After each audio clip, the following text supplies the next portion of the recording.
Buenas tardes a todos y a todas. Muchas gracias por acompañarnos en este quinto día de nuestro ciclo de webinar dedicado a celebrar los 25 años de nuestro Parque Madidi, una de las áreas protegidas más biodiversas del mundo.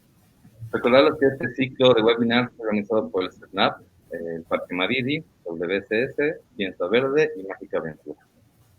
El día de hoy tendremos dos charlas, la primera sobre la diversidad de peces del Parque Madidi y la segunda sobre los macroinvertebrados del Parque Madidi. Pedirles por favor que las preguntas las dejemos al finalizar las dos charlas. Para la primera presentación de hoy sobre los peces, tengo el agrado de presentarles a uno de los ictiólogos más reconocidos de Bolivia, el licenciado Guido Miranda. Guido Miranda es nacido en Potosí, es biólogo, formado en la Universidad Mayor de San Andrés, en la ciudad de La Paz. Desde el inicio de su carrera fue investigador asociado de la Unidad de Limnología del Instituto de Ecología. Realizó sus primeras investigaciones sobre la biología, ecología y de los peces en cavernas en el Parque Nacional de Torotoro y peces de aguas termales en Potosí. Ha trabajado en proyectos de peces ornamentales en varias zonas de la Amazonía. Desde el año 2007 es parte del equipo WCS Bolivia, coordinando proyectos de manejo de vida silvestre con comunidades indígenas del norte de La Paz y desarrollando trabajos de investigación sobre peces. Tiene varias publicaciones sobre el manejo de vida silvestre y la ictiofauna boliviana. Guido ha formado parte de la expedición científica de Identidad Madidi. Guido, por favor, adelante, te escuchamos.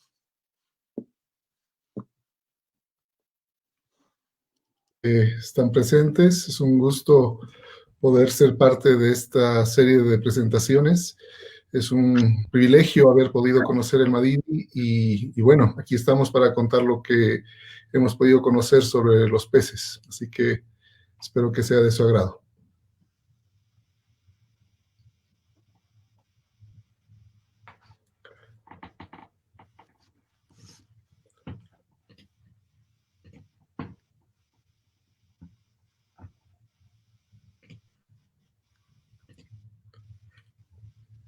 Comienzo, ¿verdad? Sí, por favor. Ok. Bien, este trabajo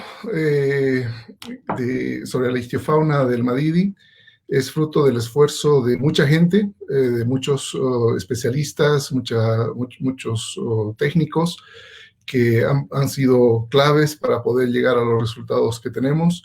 Entre ellos es imposible no dejar de mencionar a Jaime Sarmiento.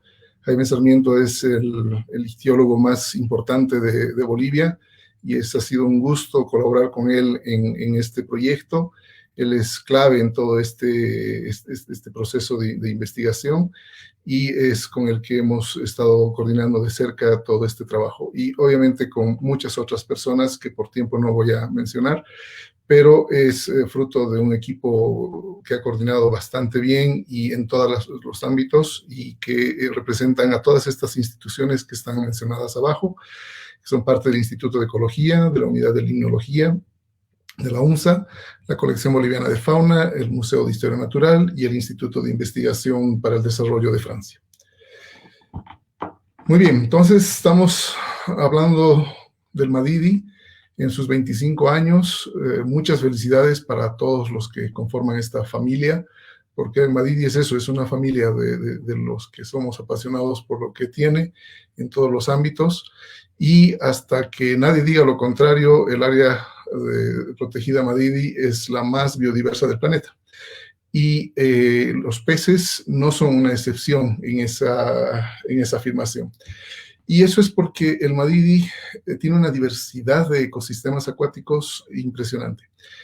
Tenemos ecosistemas que van desde las lagunas de altura, lagunas de montaña, que están a los pies de los glaciares, que producen un sinfín de vertientes ya que escurren hacia las zonas bajas, ¿no? Como estos arroyos que se ven en la zona de las montañas y que atraviesan bosques, ¿no?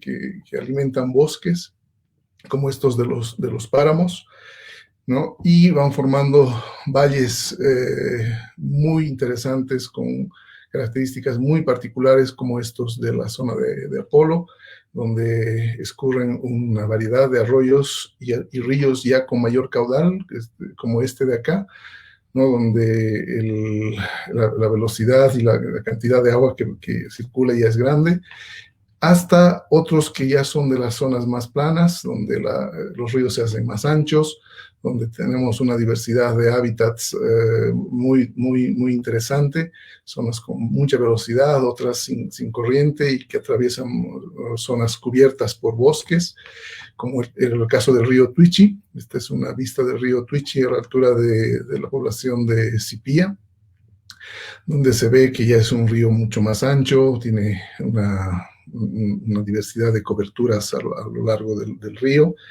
¿no? Y otros con ya playas de arena, que son mucho más grandes. Este es el río Alto Madidi, en Alto Madidi, y que a su vez cada uno de estos ríos tienen afluentes pequeñitos que pueden ser temporalmente llenos, ¿no? Y que llenan de todo su cauce, o quedan como lo mínimo, como en la foto, ¿no? Hay otros ríos que son ya más grandes. Este es el Hit, ¿no? Esta es una toma del dron hecha por Omar Torrico, y es donde se ve lo pequeñitos que somos respecto a ese río, y donde obviamente hay peces. Y estos ríos también dejan lagunas, ¿no? Hay lagunas que están asociadas a estos cursos de agua más grandes y que tienen sus particularidades. Y además hay pampas en las que hay cuerpos de agua, ¿no? Que están aisladas y donde hay peces, ¿no? Entonces, estas son las pampas del Madidi, donde hemos ido a colectar algunas. Entonces, toda esa diversidad de ecosistemas acuáticos que posee el Madidi, y que Jorge Molina va a explicar a más detalle en la siguiente exposición, condiciona la diversidad de ecosistemas que tiene el Madidi, y obviamente la posibilidad de tener más especies de peces. El Madidi como tal está drenado por 16 cuencas, ¿no? Que son todas las que se ven en el mapa, de diferentes tamaños y en diferentes porciones. El Madidi, la cuenca del Tuichi es la que está más íntegra, digamos, dentro del Madidi. Hay otras que solamente son unas partes, ¿no? El Hondo y Kendé, que también están completamente dentro del parque, pero hay otras que son cabeceras de otras cuencas, ¿no? Como las de la Inapurera, del Undumo. A ver si puedo activar mi puntero, ¿no? Estas de acá, que son cabeceras, ¿no? Y hay otras que son por acá, que también son nacientes de otras cuencas. Entonces, todas esas cuencas conforman la red hidrográfica del Madidi. Entonces, para que nosotros podamos caracterizar la diversidad íctica en todos esos sitios, hemos usado varios métodos. Este es uno de ellos, que es la pesca eléctrica, que ha permitido colectar los peces para luego hacer los análisis respectivos, y que es un equipo de última tecnología, que nos ha facilitado mucho la detección de muchas de las especies, ¿no? En campo, haciendo los estudios y los muestreos, hemos podido registrar 257 especies de peces. En las fotos se ven algunos de esos representantes de esa diversidad. Y todas estas especies, bueno, no, casi todas, han sido fotografiadas en vivo, lo cual es un valor agregado a todo esto, porque precisamente es lo que más falta en cuanto a la caracterización de la ictiofauna, que son las fotos de individuos vivos, ¿no? Entonces, aquí tenemos a uno de nuestros fotógrafos, ¿no? Tomando una foto que ya van a ver de una de las rayas que capturamos, ¿no? Él es Rolf, y con eso tenemos una documentación de todas estas especies. La mayor parte de las especies que hemos registrado en campo están en los ríos, ¿no? Con más del 67%, y comparten una parte de esa riqueza con los arroyos, ¿no? En los arroyos está el 50.8%. Obviamente hay muchas especies que comparten ambos hábitats, por eso es que tenemos esos porcentajes, y que obviamente se distribuyen en estos tipos de ecosistemas. En las lagunas ya tenemos unas especies más características, que solo llega al 31, casi el 32% de las capturas. Pero los culichis son las que tienen una diversidad mucho más rara, digamos. Tienen unas especies que están muy adaptadas a estos lugares y es donde tenemos muchas de las especies candidatas a nuevas para la ciencia. Y precisamente sumando entre todas las especies que hemos podido capturar, tenemos 37 especies que son candidatas a nuevas para la ciencia, no solamente para el Madidi, no solo para Bolivia, sino para el mundo. ¿No? Especies de las que no se sabía de su existencia y que estaban ahí, esperando ser descubiertas y que ahora sabemos que son nuevas. Hemos hecho las pruebas iniciales, que no coincide con ninguna de las conocidas, y obviamente necesita ser hecha una descripción para poder darles un nombre y que sean conocidas al mundo entero. Eso hemos hecho ya para una de ellas, ¿no? Y tenemos otra que ya ha sido sometida, ¿no? Hay una revisión que se hace por parte de expertos en cada uno de estos grupos y que ellos dicen que sí, corresponde a una nueva especie y dan la aprobación para que se publique. Entonces, esta foto precisamente es una de esas, es una especie que ya se ha sometido y que ya ha sido revisado el trabajo y que estamos respondiendo a las observaciones. Y es una especie que ha sido nombrada en honor al Madidi, ¿no? Estamos con otras 4 descripciones en proceso. Es un trabajo largo, es un trabajo de mucha revisión y que involucra mucho esfuerzo en cuanto a confirmar estas especies, y se necesita coordinar con especialistas de cada uno de estos grupos. La descripción que ya está hecha es la de un pequeño bagrecito. Es pariente de los chipichipis, si algunos están familiarizados con estos bagrecitos migradores. Es un Trichomycterus y que hemos detectado o capturado en la zona de Machariapo. Este es un diafanizado de esa especie. Es una técnica que consiste en transparentar al pez y darle coloración a los huesos y a los cartílagos de forma diferenciada para que podamos ver las estructuras internas. Y como pueden ver, se notan incluso los orificios que tienen en el cráneo. Este orificio de acá es la característica de esta especie, por ejemplo, y es lo que determina que es otra especie para la ciencia. Entonces, este trabajo lo hicimos con un querido amigo, Luis Fernández, de la Universidad Nacional de Tucumán, y ya está publicado, ya está en la revista Copeya, y obviamente es una especie, hasta que no se detecte en otro sitio, es endémica del parque, ¿no? Es decir, que esta especie no hay en otro lugar del mundo, solamente en el Madidi. Y eso va a pasar con las otras 37 que vayamos describiendo. Entonces, el nivel de endemismos también debería aumentar a medida que vayamos haciendo las descripciones. Y esta especie ha sido nombrada Trichomycterus lusani. Ha sido nombrada en honor a uno de los ictiólogos más importantes que ha tenido Bolivia y que tiene, afortunadamente lo sigue con nosotros.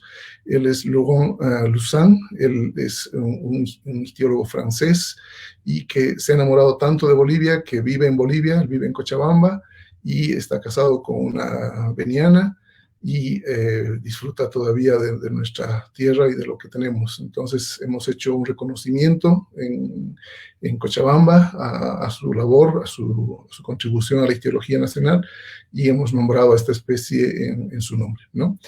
Entonces, para los que no se ubican, él es el que ha escrito, por ejemplo, Peces del río Mamoré, que es un libro básico para todos los que hacemos estudios con peces. Pero esta no es la única especie, ¿no? Este es otro grupo de peces donde hay muchas candidatas de especies, son las Cetopsorandias, y al parecer es un grupo con una diversidad mucho mayor de la que pensábamos. Lo mismo con esta otra, que es un microglanis, que son unos bagrecitos que se los conoce como bagres abejorros por los colores que tienen, como de abejas. ¿no? Hay sardinitas también en medio de las especies candidatas. Esta es una moencausia, es un tetra, y donde ya estamos haciendo los estudios, igual este es un diafanizado de esa especie. Estas espectaculares fotos son de Omar Torrico, que siempre nos está colaborando con la documentación gráfica de estos procesos, y como pueden ver son espectaculares, ¿no? Las estructuras internas que tienen estos organismos son impresionantes. Esta es otra, este es un caso más particular todavía porque es la primera vez que se registra este género en Bolivia, incluso en toda la zona. Entonces es sin duda una nueva especie. Lastimosamente solamente tenemos un individuo, ¿no? Solo uno ha caído en todo el trabajo, y obviamente hacer una descripción con un individuo es muchísimo más complicado, ¿no? Porque se tiene que hacer muchas mediciones, se tienen que hacer comparaciones. Así que para este caso estamos coordinando para ver de hacer una microtomografía de alta definición.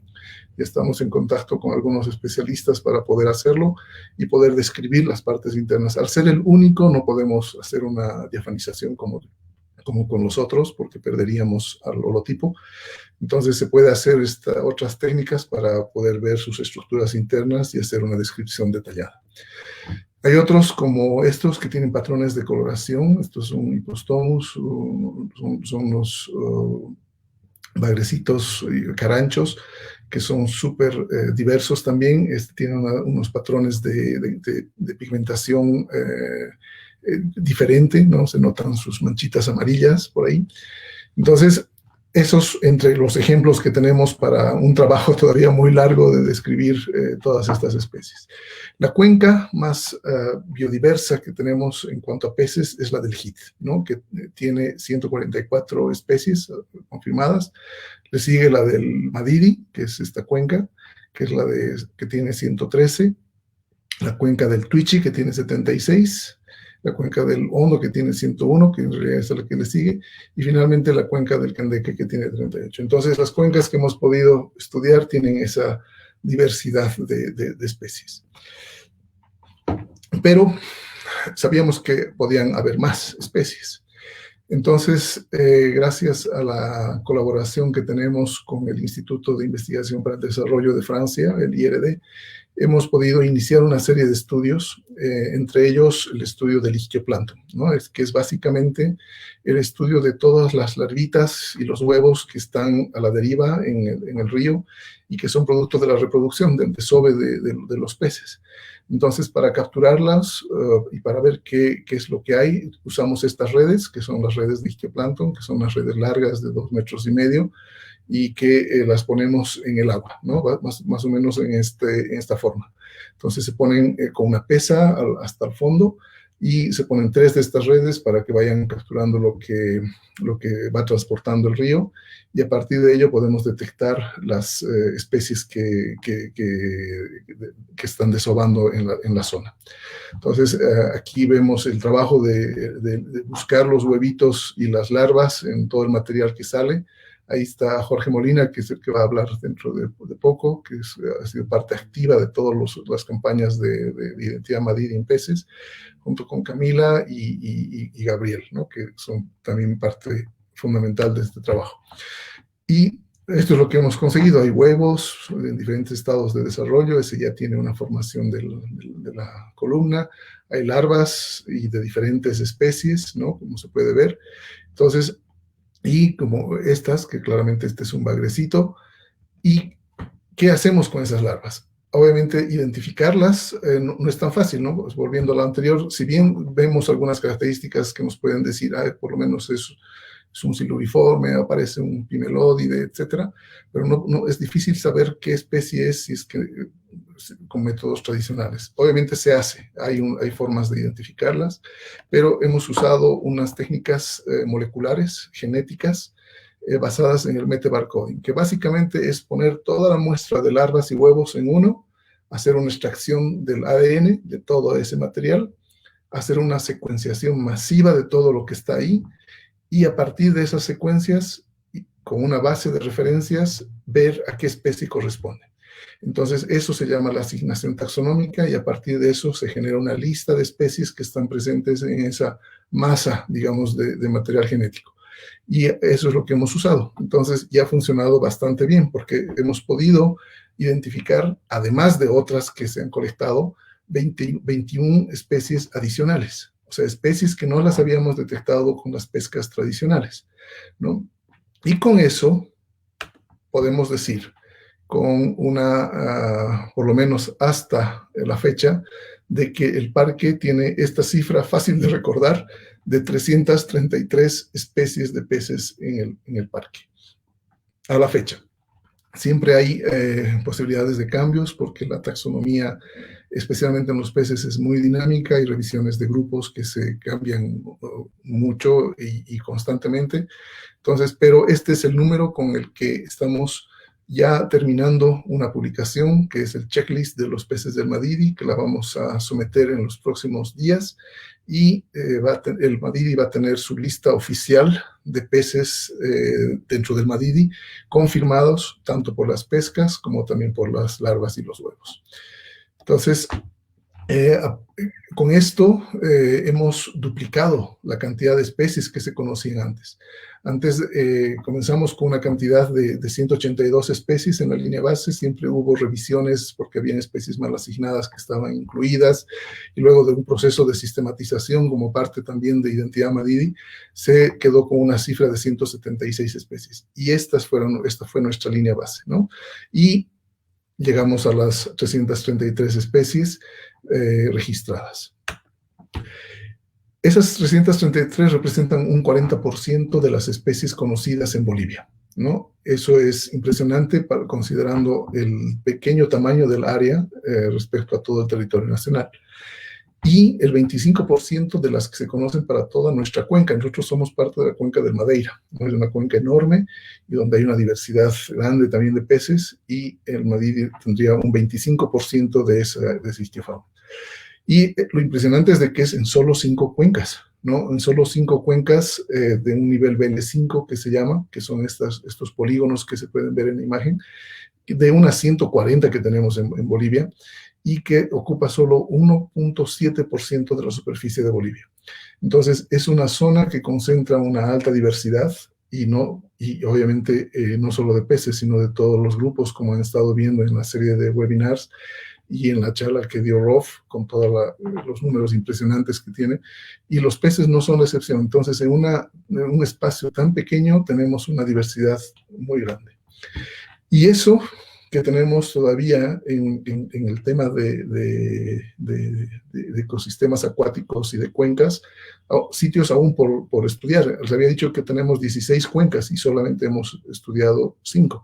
Entonces hay sitios todavía que seguramente van a aportar más especies, ¿no? Como las cabeceras de muchas de esas cuencas, las que están marcadas acá. Incluso el Madidi tiene cabeceras del río Inambare que se va al Perú y que luego vuelve hacia Bolivia por el Madre de Dios. Entonces hay lugares que sin duda deben tener especies que todavía incluso no se conocen. Entonces queda todavía trabajo por hacer. De acuerdo a la curva de acumulación de especies, este es un gráfico que ya está incluido en el checklist. Nosotros tenemos registradas en campo esas 257, ¿no? Con las pescas tradicionales. Entonces, los estimadores decían que tendríamos unas 331. Sumando las de larvas, llegamos a un número parecido, a las 333, ¿no? Entonces, ese estimador funcionó bastante bien. Eso se basa en la acumulación de cuántas especies tenemos en función de la cantidad de individuos y en la cantidad de sitios que hemos visitado. Y en base a esos datos también hay un otro estimador que dice que tendríamos unas 375 especies en el Madidi, y sin duda estaríamos hablando de que el Madidi tendría unas 380 especies presentes al interior, ¿no? Entonces, lo que vimos es de que obviamente estas especies no están distribuidas todas por todo lado, ¿no? Hay algunos patrones que ya estamos analizando. Hay algunos trabajos que estamos elaborando para hacer análisis de diversidad beta, que se llaman, que son más regionales, y que podemos ver ya algunos patrones. Por ejemplo, en este gráfico de acá, tenemos los puntos más bajos, que serían estos de acá, ¿no? Hemos registrado 142 especies. Un punto siguiente, que es de 200 metros a 360 metros, tenemos 199 especies. Este es el rango de altitudes en las que tenemos mayor cantidad de especies. Y luego eso baja abruptamente cuando superamos los 600 metros, hasta 31 especies. Y así sucesivamente hasta llegar al punto más alto, que es este de acá, donde solamente tenemos una especie, que ahorita les voy a mostrar. Entonces, en este rango altitudinal, donde tenemos esta gran cantidad de especies, que es solamente esta franja de acá, tenemos el 76% de las especies. Entonces, esta es una zona de alta importancia de conservación y de cuidado que se necesita tener, porque obviamente aloja una gran parte de las especies, ¿no? Y esta zona, que es la parte ya plana, donde hay más lagunas, que correspondería a esta zona, donde les decía también que hay nacientes de cuencas bien particulares de aguas negras, también sin duda es un lugar todavía por arrojar muchas más especies, ¿no? Y sin duda van a haber más. Entonces, el récord altitudinal para los peces lo tiene Orestias. Tenemos los rangos altitudinales para todas las especies, pero la que se lleva el récord es Orestias, y esta ha sido registrada a 4.563 metros de altitud. Es una altura muy importante, y hay poblaciones muy bien establecidas de esta especie en el lado oriental de los Andes, y también es un registro bastante particular en esa zona, porque este grupo generalmente es de la parte altiplánica, ¿no? Generalmente se los conoce, son los parientes de los carachis, ¿no? Y de los ispis. Entonces está presente ahí. Su forma en la que ha llegado todavía no está esclarecida. Hay algunas teorías que dicen que fue introducida junto con la trucha, pero el hecho es de que está allí y está totalmente adaptada, hay poblaciones súper bien establecidas, y es parte de la ichtiofauna del Madidi. En muchos grupos hemos tenido una mayor diversidad de lo que se esperaba. Antes, algunos grupos se pensaba que era una especie y listo. Ese es el caso de estos bagrecitos. Son unos bagrecitos que tienen una boca modificada como una ventosa. En los acuarios se las conoce como los limpiavidrios y cosas así. Y donde se sabía que solamente había una o dos especies. Pero viendo todo lo que teníamos en todos los sitios, estamos hablando de que hay por lo menos unas 5 a 6 especies, y que obviamente necesitan una descripción, y son parte de estas especies candidatas a nuevas, ¿no? Y donde la diversidad es sin duda muy alta. Y no conformes con todo eso aún, nos metimos a hacer el ADN ambiental, ¿no? Que les voy a explicar, que básicamente lo hemos hecho en la cuenca del Tuichi, ¿no? Para reportar todavía mayor diversidad. Para los que no están familiarizados con qué es el DNA ambiental es todo el ADN, todo el material genético que dejan los organismos en su medio, ¿no? Todos los organismos dejan su material genético por donde están. Nosotros mismos dejamos nuestro material genético por donde andamos. Entonces, en el caso de los peces, ellos dejan ese material genético en el agua como producto de las heces, de secreciones, ¿no? Y también de la descomposición de sus cadáveres, ¿no? Cuando mueren. Entonces, esas fracciones, esas porciones de ADN quedan suspendidas en el agua, y es posible determinar qué especies estaban por ahí, haciendo un análisis de este material genético. Entonces, para eso se hace un bombeo del agua, con ayuda de una bomba, para colectarlos en un cartucho y conservarlos. Entonces, a partir de eso, hacer los análisis genéticos y ver de qué especies se trata. Este es uno de los puntos donde hemos hecho este tipo de metodología, y estamos con los amigos franceses. Esto es Chalalan, ¿no? Donde hemos hecho este estudio, y ahí estamos en el trabajo. Él es Cédric y él es Jean-François, y en pleno proceso del bombeo, ¿no? Entonces, este es el cartucho que colecta ese material genético, que es bombeado desde el agua, ¿no? Y que obviamente concentra el material genético. Una vez que está lleno, queda así. Obviamente hay material de sedimentos y demás, pero el ADN está concentrado ahí. Entonces, esos cartuchos pasan por el mismo proceso que les explicaba con las larvas, ¿no? Un proceso de metabarcoding, donde se hace un análisis masivo de todo el material que está ahí. Se hace una secuenciación de millones de secuencias, y se comparan con bases de datos. ¿no? Entonces, con bases de datos existentes, y se comparan y se hacen las asignaciones correspondientes, ¿no? Como está mostrado acá.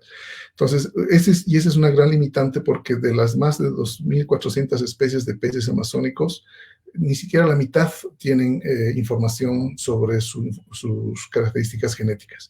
Y para la parte de Bolivia es menor todavía, ¿no? Entonces, solamente tenemos menos del 25% de las especies caracterizadas genéticamente. Entonces, eso dificulta la comparación. Pero pese a eso, ¿no? En todos los sitios que hemos muestreado, que son lagunas y ríos, ¿no? En la cuenca del río Tuichi, hemos registrado 252 especies, ¿no? De diferentes grupos, de diferentes órdenes, y eso, hasta los últimos resultados que tenemos, estarían adicionando a la zona en general, no solamente a Madidi, unas 86 especies, ¿no? Entonces, esto demuestra que todavía hay mucho por caracterizar, incluso con las mismas pescas tradicionales en la cuenca del Madidi. Entonces, esto lo que está haciendo es confirmar de que el Madidi tiene una diversidad de peces muchísimo mayor. Y muestra también de que este método es un método bastante eficiente como para caracterizar, incluso monitorear la biodiversidad en un área protegida, porque en tan solo 4 semanas de campo, que fue lo que nos tomó hacer el estudio, registramos esas 252 especies de las 454 conocidas en toda la cuenca del Beni. Y eso ha sido hecho entre 1925 con los primeros estudios hasta hace poco. Entonces, eso muestra de que tiene una alta eficiencia y sin duda, obviamente, va a ser mayor a medida que las referencias vayan creciendo, ¿no? Porque sin duda, si es que tuviésemos más referencias, la cantidad de especies confirmadas sería muchísimo mayor, ¿no?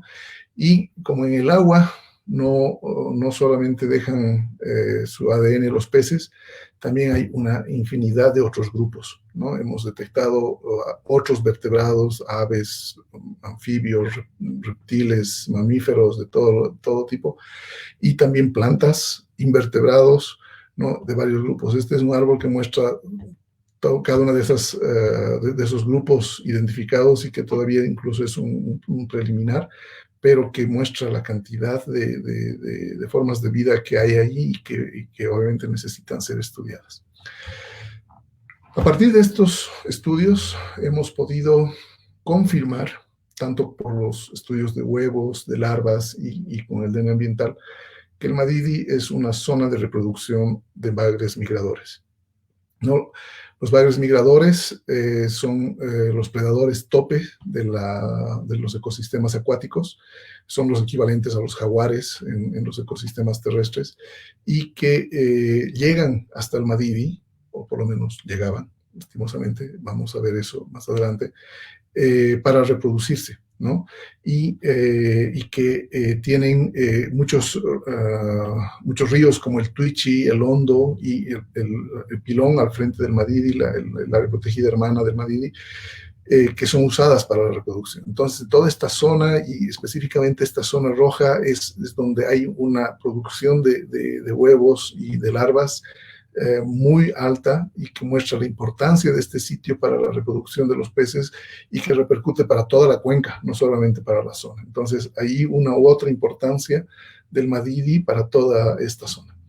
Esta es una foto de un querido amigo que se llama Enrico Richter, lastimosamente no salió su nombre ahí, y que nos ha cedido las fotos. Este es un dorado, uno de estos bagres migradores, el que tiene el récord de la mayor distancia recorrida para la migración, ¿no? Conocida, que llega a 7.600 kilómetros de recorrido, ¿no? Entonces, este es un cálculo hecho en base a la zona del Madidi, la zona de reproducción del Madidi, hasta el estuario, ¿no? Llegan hasta el océano Atlántico y retornan, ¿no? En un proceso que se llama homing, que es volver a la casa, volver al lugar donde han nacido.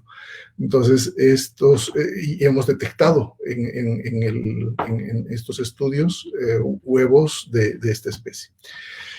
Lastimosamente, esta zona tiene muchas amenazas, ¿no? Hay amenazas que ya son a nivel global, que es la pérdida de agua. Este es un ejemplo de un lago que está ahí cerca en la zona, que es el Moa, pero solamente como un ejemplo. Pueden ver todo lo que está coloreado en rojo y en rosado, por acá, por esta zona. Es agua que se ha perdido permanentemente. Eso quiere decir de que hay una reducción del cuerpo de agua, del espejo de agua, y que obviamente eso condiciona también la presencia de la biodiversidad asociada a estos cuerpos de agua. Entonces es un proceso que ya ha sido reportado y que hay tendencias a nivel global de que cada vez tenemos menos disponibilidad de agua dulce, ¿no? Entonces tenemos eso, y a eso se le suma una irresponsable extracción de recursos de los ríos. Esta es una foto cerca de Rurre, donde hay maquinaria pesada extrayendo áridos del río, modificando la estructura del río, modificando la geohidromorfología del río, que es clave para que los peces lleguen a estos lugares. Una modificación en la química del río puede hacer de que ya no lleguen, porque ellos siguen señales químicas para volver a los sitios donde han nacido. Entonces, estas obras, estas actividades, hacen de que toda esa zona se vea afectada y obviamente condicione la supervivencia de estas especies. Y a esto sumado la minería ilegal, ¿no? En ese recuadro pueden ver una draga. Esto es ahí en el río Madidi, río Beni, al frente del Madidi, donde hay actividad ilegal de oro, y que utilizan mercurio para extraerlo, y obviamente se libera al agua toda esa contaminación, y sin duda es perjudicial para toda esta ictiofauna y obviamente para las poblaciones humanas que viven cerca.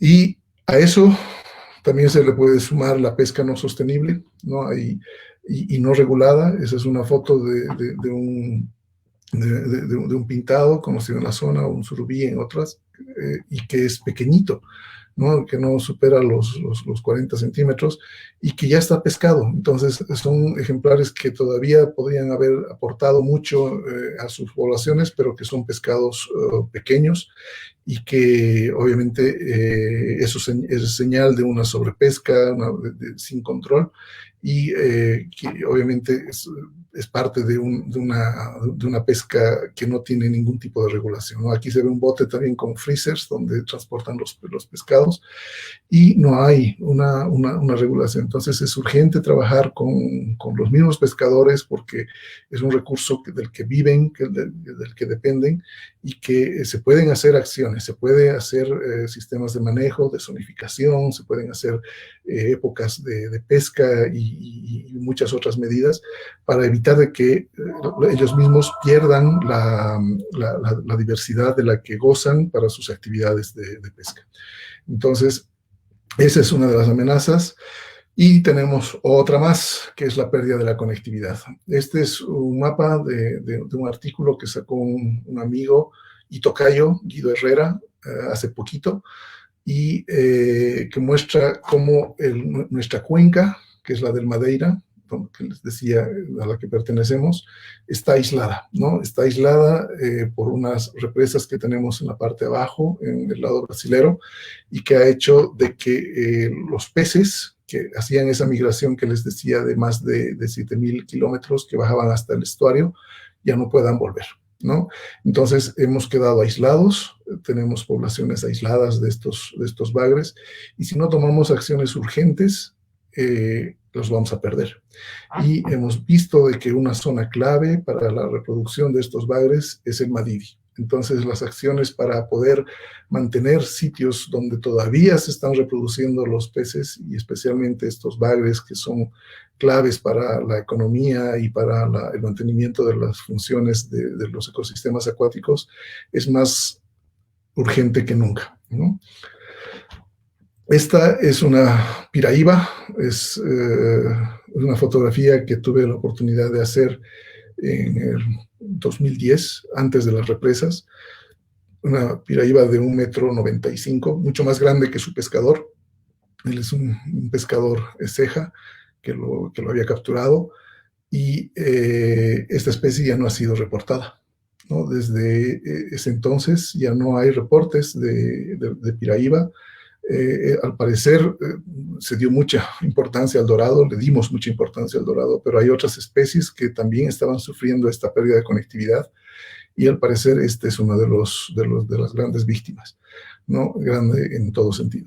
Y eso lo ha demostrado, estamos en análisis con esta aplicación Istio, que nos ayuda a monitorear la pesca en la zona, y donde se ha confirmado de que no hay registros de Piraíba desde hace años. Entonces, son llamadas de atención para que podamos tomar acciones antes que sea demasiado tarde. Y como una de esas acciones es visibilizar lo que tenemos, porque una gran desventaja que tienen los peces es de que están ocultos en el agua, ¿no? O sea, para poder verlos, para poder disfrutarlos, hay que sacarlos.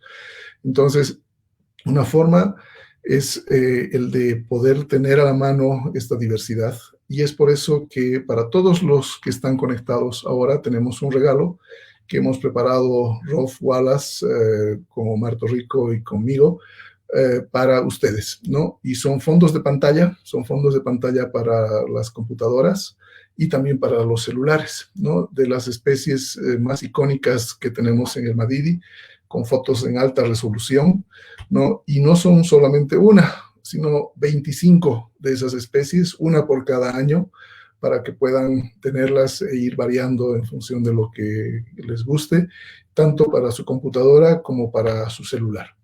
Y pueden descargarlas escaneando este código ahora mismo, y si no tienen su celular a mano, pueden hacer una captura de pantalla.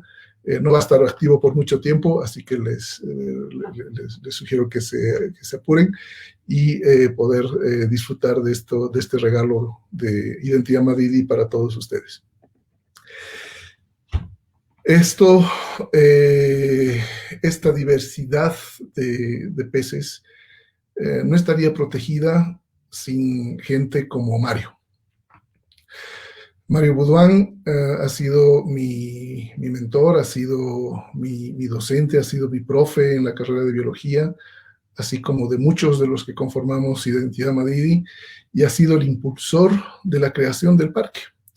Cuando en una reunión estuvimos con Rolf Wallace y él, le dijimos la cantidad de peces que teníamos, y de otros grupos, obviamente, él nos dijo algo que siempre recordaremos, y dijo, bueno, parece ser que achuntamos, ¿no? el impulsar la creación de este parque, y es verdad. Y gracias a su trabajo y gracias a su compromiso con la conservación, es de que tenemos esta diversidad protegida, y que obviamente es un legado que honraremos en su nombre. Así que todo este trabajo va en su memoria. Si quieren conocer más del trabajo que hacemos en Identidad Madidi, en WCS, pueden escanear estos códigos para que tengan acceso a la información y a mucha otra más, ¿no? Muchas gracias. Un gusto poder compartir esto.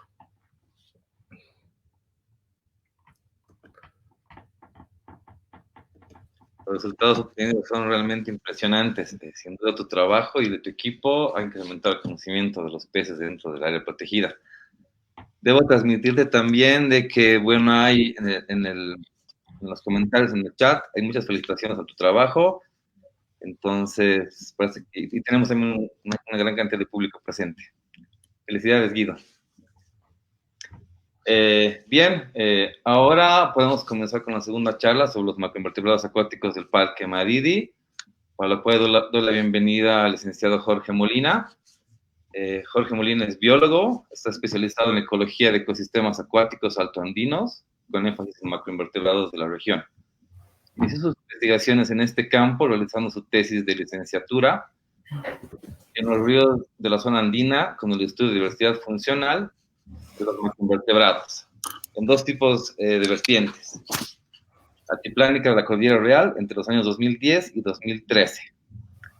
Continuó su trabajo en bofedales dentro del proyecto Biodiversidad e Interacción del Uso de Suelos frente a la evolución de la disponibilidad de agua en los glaciares en las zonas húmedas de los Andes tropicales y unos bofedales de Jampaturi. Formó parte de la identidad de Madrid entre los años 2015 y 2018. Actualmente, él se encuentra organizando el monitoreo biológico con macroinvertebrados en la cuenca Catari, en coordinación con la unidad de gestión de la cuenca Catari, como investigador asociado de la unidad de ecología acuática y el Instituto de Ecología. Jorge, por favor, adelante.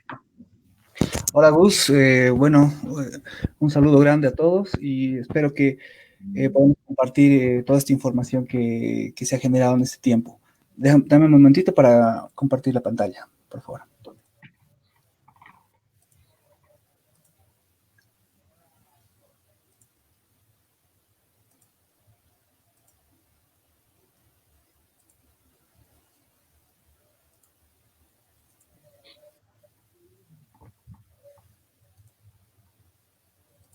¿Estoy compartiendo, Gustavo? Todavía no. Ahora sí, está cargando. Ok. Estamos en línea. Atentos. Sigue, por favor, Jorge. Muy bien. Bueno, muchas gracias a todos por estar aquí. Este trabajo lo hemos desarrollado en conjunto, ¿no? Con lo que es WCS y la unidad de limnología del Instituto de Ecología. Ese trabajo tiene mucho que ver con Guido Miranda y en el apoyo en la unidad de limnología Rubén Marín Pantoja, Julio Pinto y Rob Wallace, ¿no? Que siempre nos ha dado el apoyo para ingresar a estos sitios tan maravillosos. Entonces, hoy día yo voy a hablarles un poco de las experiencias que hemos tenido con la fauna de macroinvertebrados en el parque y quiero hablar un poquito de las implicaciones que tiene esta gran variedad de ambientes acuáticos que tenemos en el parque en la medición de la calidad ecológica de los cuerpos de agua. He colocado esta diapositiva precisamente porque en números, como Rob, Guido antes de mí, anteayer Zen, o sea, sabemos que esta zona es una de las más diversas del planeta y requiere protección. Precisamente esa protección va a venir a pie de lo que va a ser el monitoreo, ¿no? Y nosotros, conscientes de eso, sabemos de la importancia del agua, entonces queremos proponer también algunas herramientas, ¿no? Para el monitoreo de los cuerpos de agua. Estamos hablando del Parque Madidi, ¿no? Forma parte del corredor biológico Vilcabamba-Amboró, ¿no? Y se encuentra en un lugar estratégico. Es una zona que tiene protección. O sea, hay un parque en el lado del Perú, tenemos parques nacionales y municipales también al lado oeste. Entonces, está en una zona muy estratégica en la que se desarrolla. Y en ese sentido, nosotros queríamos primero, ¿no? Conocer la fauna de macroinvertebrados en esta zona, que tiene bastantes ambientes, ¿no? Además de eso, evaluar las condiciones de hábitat y estabilidad natural en las que se desarrollan y conocer y reconocer estas implicancias en la estimación de la calidad ecológica en estos grandes gradientes que se tiene. Hemos visto que en todo el proyecto se han tocado diferentes zonas de estudio con diferentes rangos altitudinales y diferentes zonas de vida. Y en ese sentido, esto involucra un gran esfuerzo, ¿no? Entonces, hay que reconocer ese esfuerzo y ese trabajo que se ha desarrollado en todos estos ambientes. Estos son los sitios de muestreo que hemos tenido dentro de lo que es el parque. Y tenemos muestreos desde la zona alta, Chocollo, Puina, Chulo, ¿no? En la parte media, Mamacona, Sipía, Sarayo, la parte de Piedemonte, Tuichi, Hondo, Quendeque, y la parte más baja, que tenemos las estaciones de Madidi y Hit. Entonces, para entender un poco esto de lo que es la calidad ecológica, tenemos que enfocarnos en los componentes, ¿no? que tiene. Precisamente el ámbito físico, en donde hablamos por ejemplo, ¿no? El tipo de sustrato que tienen los cuerpos de agua, la velocidad de estos cuerpos, cómo están compuestas las riberas de los ríos, ¿no? Además de las variaciones de temperatura que pueden tener. Dentro del ambiente químico tenemos las condiciones básicas de del agua, ¿no? Por ejemplo, el pH, el oxígeno disuelto, la turbidez, la conductividad. En ese sentido, como hablamos de ambientes naturales, ¿no? Poco intervenidos, entonces nos vamos a concentrar mucho más en el ambiente físico que en el ambiente químico, precisamente porque tenemos poca variación, pocos lugares de impacto, a pesar de que tenemos de manejo integrado, en donde sí tenemos una cierta cantidad de impacto antropogénico. Y adicionalmente tenemos el componente biológico, que está compuesto por las diferentes micrófitas, macrófitas, los macroinvertebrados y los peces. Entonces, todo esto, la evaluación de todos estos parámetros nos va a dar una evaluación integral de lo que es la calidad ecológica. Entonces, vamos a ver qué son los macroinvertebrados. Estos son individuos, ¿no? Principalmente pueden ser larvas, pupas, ninfas, náyades o adultos de invertebrados que viven en el sustrato de los cuerpos de agua y que por lo menos en alguna etapa de su ciclo de vida están ahí dentro del sustrato o viviendo en la columna del agua. Entonces, estos individuos se los utiliza para conocer el estado de la salud de los cuerpos de agua y lo interesante es de que estos individuos son bastante ignorados y también, pero nos da mucha información acerca de la salud de los ecosistemas. Entonces, dentro de cada zona que hemos visto, hemos implementado un diseño básico, ¿no? Hemos buscado un río principal, ¿no?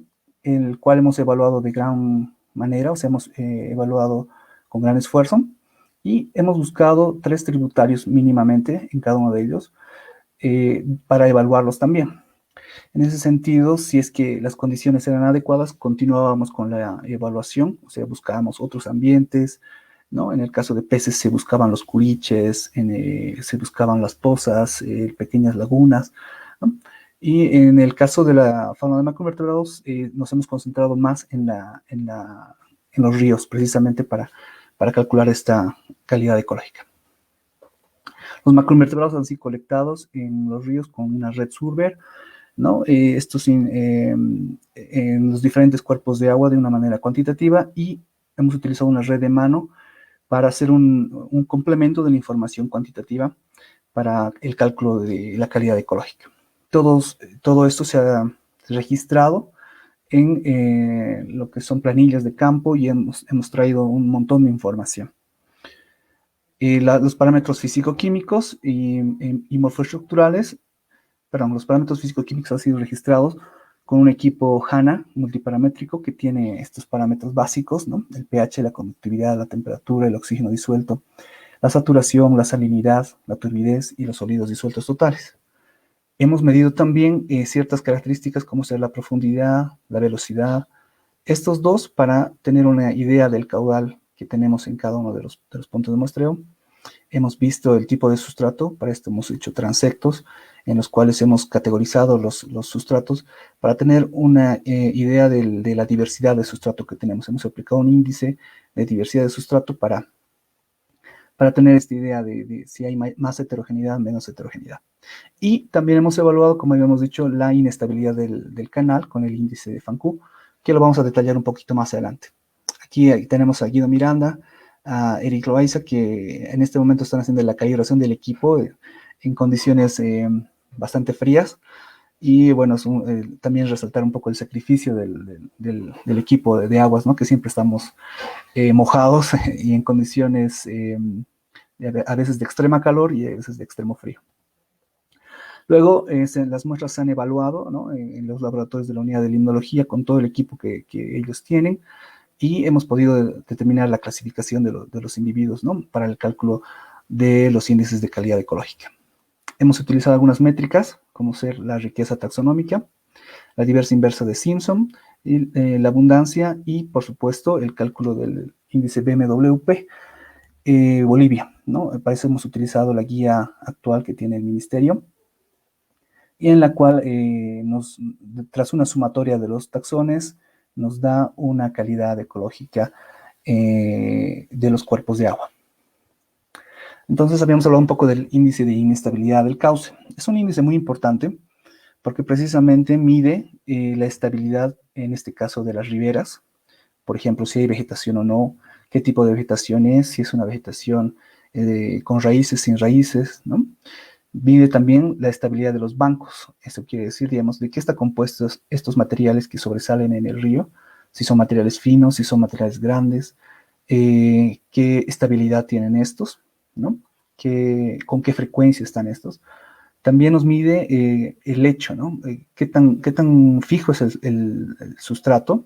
Eso quiere decir que si es que cuando entramos al río y pateamos con la punta del pie, las piedras se mueven rápidamente o es un sustrato bien encajonado, ¿no? Si hay vegetación creciendo como briófitas, ¿no? En las rocas, ¿no? Este tipo de situaciones nos van a hablar acerca de la estabilidad de los ríos. En ese sentido, bueno, podemos ver que hay una amplia variedad, ¿no? Y amplia diferencia entre los cuerpos de agua. Este es el río Hondo, en el cual, por ejemplo, podemos ver en esta ribera vegetación que es muy homogénea, ¿no? Básicamente son cañas. Y a este lado tenemos vegetación de bosque, ¿no? Un lugar mucho más estable.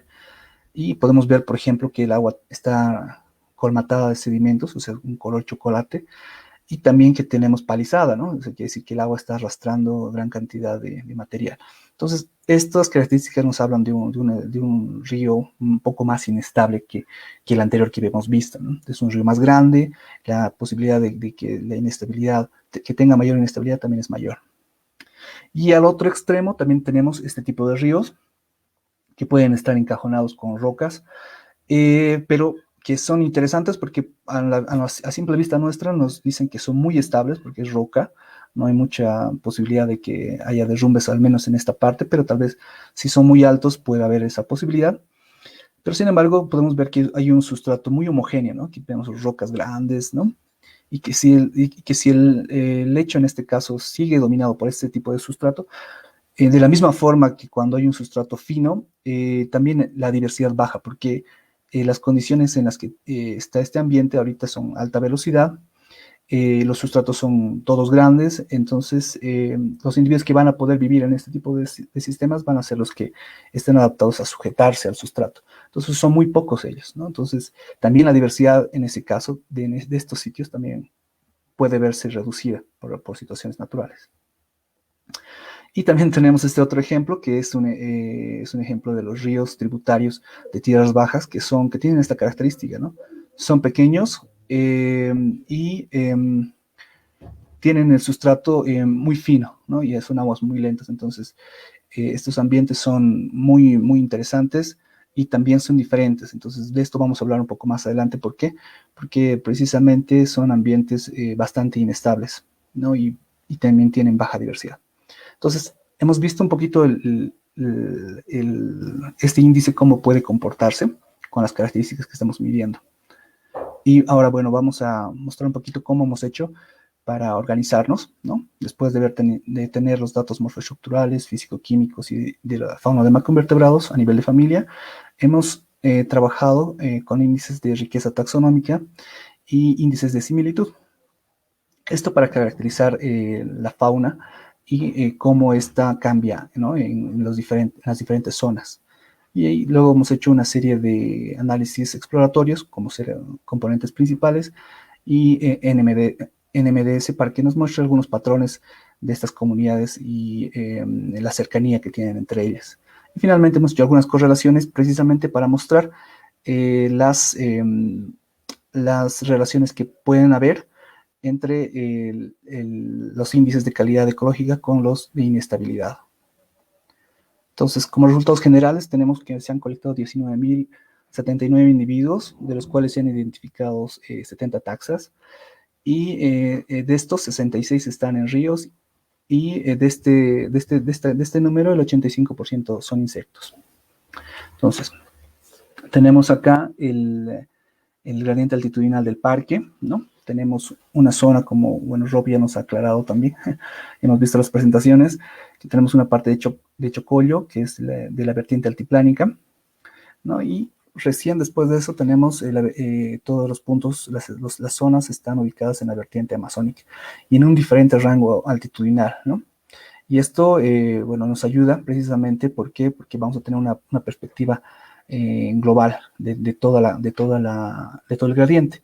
Sin embargo, no tenemos una visión de cuenca, ¿no? O sea, esta parte de Puina y Chuyo, por ejemplo, son dos cuencas diferentes, ¿no? Sarayo también, ¿no? Tiene otro origen. Sipía es también parte del río Tuichi, ¿no? Y tiene cierta continuidad con la parte baja del Tuichi. Quendeque, Hondo y Alto Madrid también son cuencas diferentes.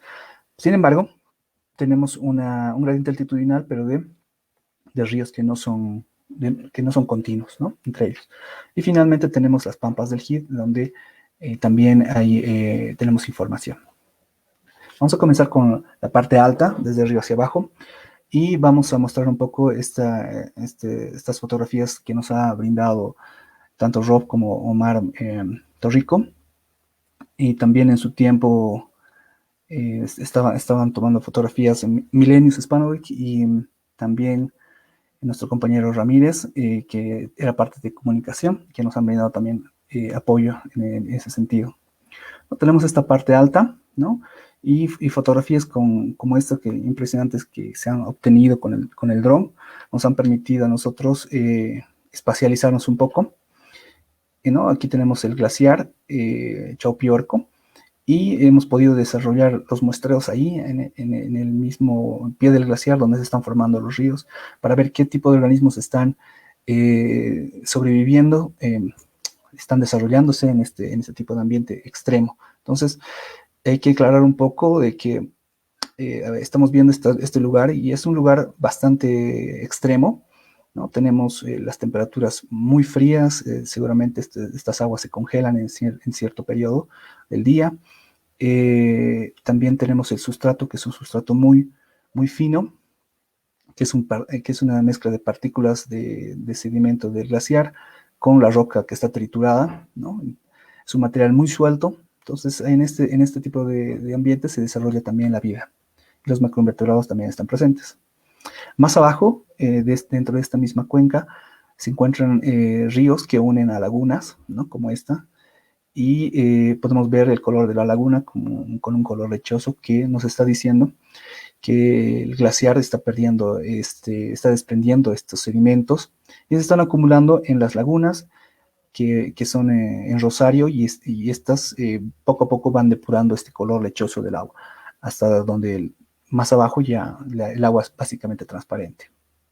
Por el otro lado tenemos a Puina, que también tiene varios glaciares, pero con una pendiente mucho más pronunciada. Esto se debe a la historia geológica del lugar, la exposición que tiene, ¿no? Ha posibilitado la formación de toda la cuenca amazónica, y la pendiente obviamente está hecha por la erosión hídrica, ¿no? que tiene la cuenca. Y tenemos pendientes muy, muy elevadas y rápido descenso hacia la parte amazónica.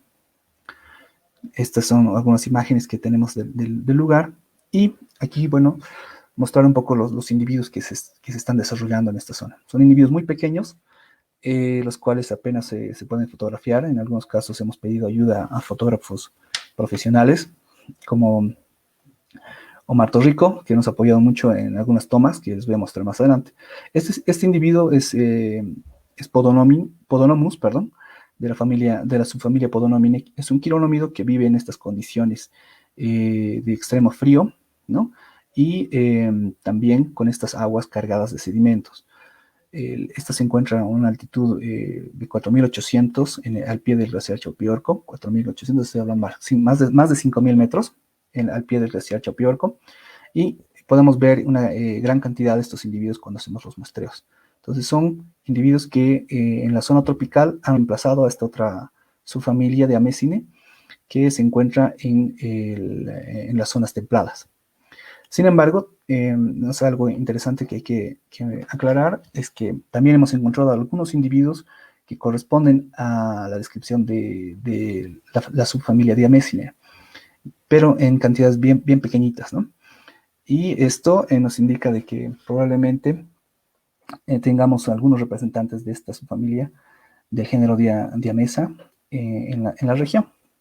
Y esto, obviamente, en estas aguas bastante frías y bastante colmatadas de sedimentos.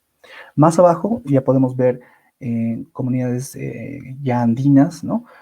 Mucho más desarrolladas, ¿no? Con la presencia de plecópteros, efemerópteros y también tricópteros. Más abajo, el río en la vertiente amazónica va cambiando y va teniendo más aporte alóctono, ¿no?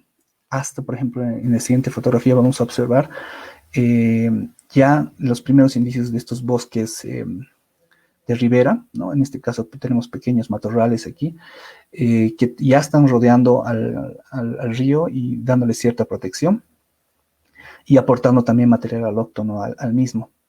Entonces esto es a 3.300 en el río Puina y tenemos un sustrato bastante grueso y en la fotografía podemos ver que las aguas tienen todavía una coloración lechosa. Eso quiere decir que debido a la pendiente, las aguas, el efecto de los glaciares llega mucho más abajo que en la otra vertiente. En la vertiente altiplánica ya no se notan los tirs glaciares, los sedimentos glaciares cuando llegan al altiplano, por ejemplo. Pero a esta altitud, aquí todavía seguimos viendo estas aguas. Por el otro lado tenemos la cuenca de Chulo, Chiara, que también es muy similar a la de Puina, en la parte baja, precisamente porque está dentro de los rangos altitudinales. Y podemos ver que la misma cuenca es una cuenca en U y esta todavía tiene mucha similitud con la cuenca paralela que es la de Puina, como podemos observar. Y en estos sitios se desarrolla una fauna bentónica muy interesante de montaña, donde ya tenemos a los pérlidos como la cabeza de la retrófica, ¿no? Tenemos grupos muy particulares que antes que no tenemos en la otra cuenca, en la cuenca altiplánica. Por ejemplo, dípteros que se adhieren a la roca, como ser de la familia Psicodidae, ¿no? Que son aplanados dorsoventralmente, y también los blefaricéridos que tienen unos discos suctores que les permiten sujetarse a las rocas y no ser llevados por la corriente. Entonces estos individuos se pueden desarrollar en sitios como estos que son de elevada pendiente y de un sustrato muy, muy grueso, ¿no? O sea, con rocas. Ellos simplemente se adhieren y se alimentan de las mismas algas que están a su alrededor, ¿no? Van una especie de ramoneando. Podemos ver también la presencia de otros tricópteros, como ser la familia Limnephilidae, y que ellos también construyen viviendas para poder adherirse al sustrato de los cuerpos de agua. Entonces, de esta manera, hemos visto, digamos, los macroinvertebrados de la zona alta y de la zona montaña, de montaña. Y ahora vamos a pasar a una zona muy interesante que tiene el Parque Madidi, que es esta zona circundante a Apolo, que le llaman las sabanas montañosas de Apolo, ¿no? Que tienen esta estructura donde los bosques cubren a los arroyos en galería y les dan cierta protección, ¿no? Entonces, cuando nosotros entramos a estos cuerpos de agua, podemos ver el siguiente panorama, ¿no? Aquí tenemos laderas cubiertas, por ejemplo, de roca, en este caso areniscas, y también el sustrato está provisto precisamente por el coluvio de esta pendiente, ¿no? Del derrumbe de algunas rocas que cae acá al sustrato y van formando el sustrato de los ríos. Podemos ver, y es algo interesante de esta zona, que son lugares muy, muy, muy bien encajonados. Las rocas son casi inamovibles. El sustrato es muy, muy bien encajonado. Entonces, tienen características muy particulares este sitio.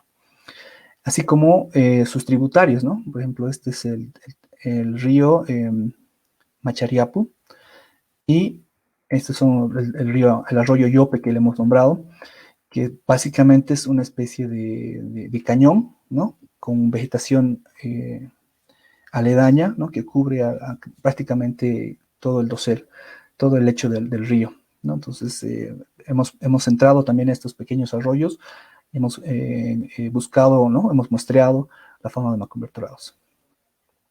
Tenemos también otra zona conocida como Mamacona, Y estos ríos tienen una influencia diferente a estos de la zona de Sarayo, en Apolo, precisamente porque estas descienden hacia el río Hondo, que es diferente al otro río que desemboca al río Twitch. Entonces, en este sentido, la corriente tiene, por ejemplo, mucha más influencia yungueña, precisamente porque son ríos con mayor pendiente, ¿no?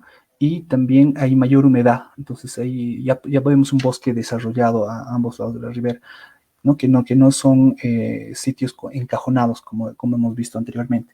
Entonces, tiene una influencia más yungueña estos sitios. Aquí podemos ver, por ejemplo, las nacientes del río Mamacona, y más abajo podemos ver cómo se desarrollan con unos bosques bastante tupidos alrededor, con algunas zonas de deposición pequeñas, ¿no? que tienen. También tenemos el río Sipía, ¿no? que están en la misma zona, pero este sitio está un poco más abajo y está el río principal en donde se ha muestreado es el río Tuichi, y se ha buscado otros tributarios que nos han ayudado a complementar la información. Podemos ver las características del río principal y de los tributarios, ¿no? que tienen esa misma característica que hablábamos, ¿no? que son bien cubiertos. Dentro de estos ríos podemos observar, ¿no? la presencia y característica de estos grupos. Por ejemplo, este hemíptero, ¿no? que es del género Cryphococcus, Cryphocricos, que está siendo habitado por este otro individuo, que es un foronte, el género Stempis chitoneura, ¿no? y vive en él entre las coxas posteriores, crea su habitáculo y el individuo se desarrolla. Entonces, es algo interesante que ha sido reportado por Roback en los años 70, perdón, y que actualmente estamos redescubriendo esta información ya en Bolivia, ¿no? Esta información ha sido descrita en el Perú. Sin embargo, este comportamiento, bueno, actualmente tenemos un tesista que está haciendo investigación sobre qué está causando este efecto, ¿no? O sea, qué está causando el que este individuo escoja a este hospedero para colonizarlo. Y hemos visto diferentes individuos que tienen, bueno, desde individuos ya desarrollados, grandes, hasta individuos muy pequeñitos, ¿no? Que ya tienen escogido como un hábitat. Parece que el individuo se desarrolla completamente, pupa, y la pupa parece que es la que sale para convertirse en adulto, y rápidamente es colonizado por otro grupo, por otro quironómido más pequeñito, ¿no? De un estadio más pequeño. Entonces es algo muy interesante que hemos podido observar. Después hemos visto este grupo, ¿no? que es la familia Oligoneuridae, que son efemerópteros que son muy poco conocidos en Bolivia, ¿no? Hay muy pocos lugares donde se los ha encontrado, y son grupos muy interesantes que hay que seguir trabajando con ellos. Y este grupo, por ejemplo, de coleópteros, que son los efénidos, que están pegados de la misma forma que los dípteros, ¿no? Pegados a las rocas, ¿no? Han evolucionado en ese mismo sentido. Y básicamente no se los puede observar a no ser que uno realmente talle las piedras para que salgan estos individuos, ¿no? Entonces tienen un hábito muy específico y les va muy bien en este tipo de ambientes.